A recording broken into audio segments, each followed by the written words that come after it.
Hey, time for your lines of math and history, and we are going to take a look at the absolute value, but we're going to solve for x. So recently, we've been doing a lot about the absolute value, and also realizing that everything will always be a positive number when you, take a look at this kind of problem.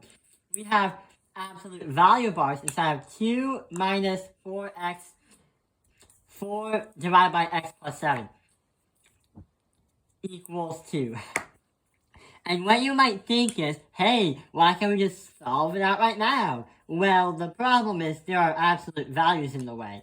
And the problem is we have to get rid of the problem, which makes it more positive. So we have no problem.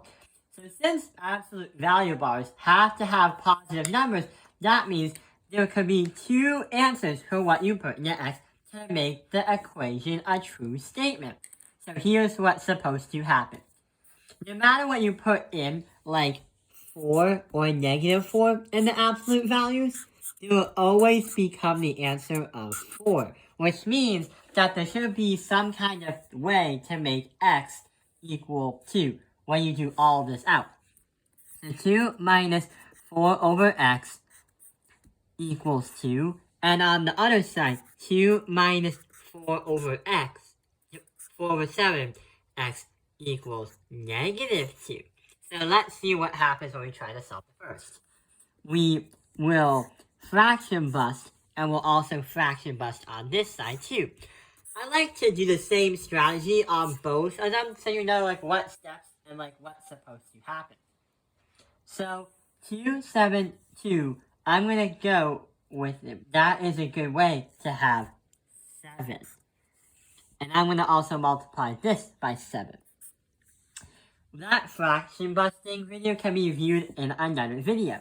So 14, 7 times 2 is 14, 7 divided by 7 is 1, so times 4 is just negative 4. X equals 2. The same thing here. We have 14 negative 4x. Then we have to equals that by minus by 2. So we have to subtract by 14 and subtract this side by 14. God, we actually made a mistake. We forgot to multiply both sides by 7 and 2. So that's just going to stay as 14 minus 4x equals 14. And the same thing goes with here. 14 minus that by 4x minus that by negative 14. So that was a little mistake. When you make these mistakes, always go slowly on first year. So take it slow by slow. So you get negative 4x equals 0. Divide by 4, and our first x equals 0. That's because these two cancel out.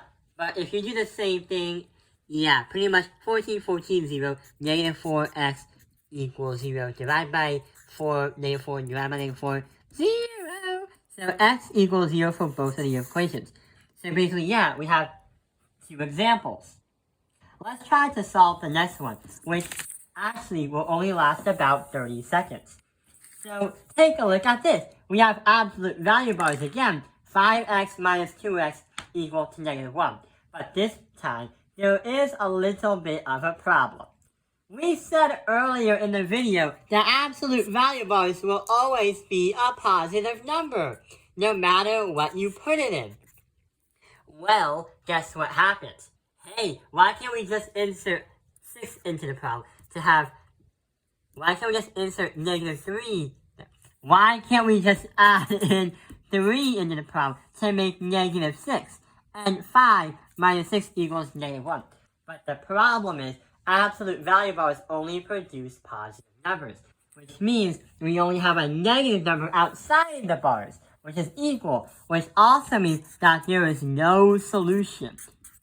There is no possible real way to make this equation right here a true statement by adding a positive or a negative number. It's not going to be the same, because if positive equals a negative 1, they don't equal each other. So that makes a lot of sense. Why? Sometimes the problems will get even bigger than you think. But there is some kind of way to calm ourselves down because these bars will always make us feel positive. Which, yeah, it'll make us feel positive. So right over here, we have a 6 minus 2 absolute value bar is a negative 8x minus 9 equals negative 8.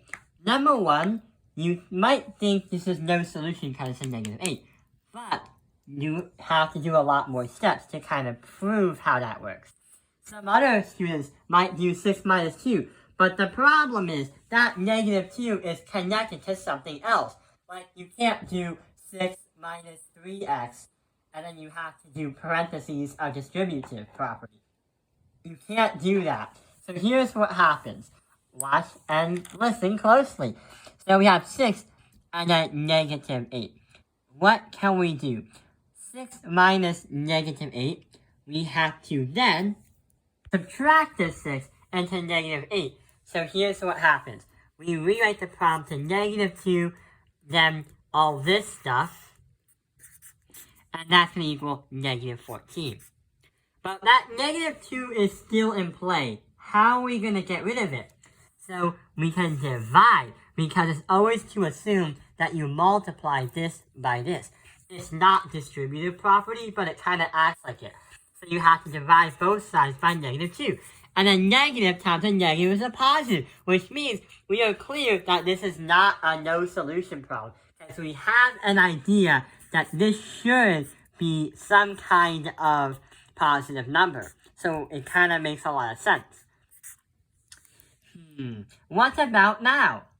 Well, what happens is some people might think they have to divide all the numbers inside the parentheses, or the absolute value.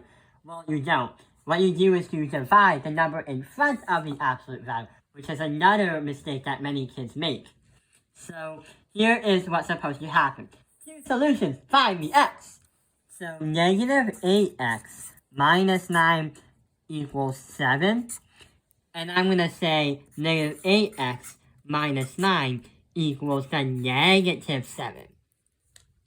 Add by 9 and add by 9 here. Add by 9 and add by 9 here. So negative 8x equals 16.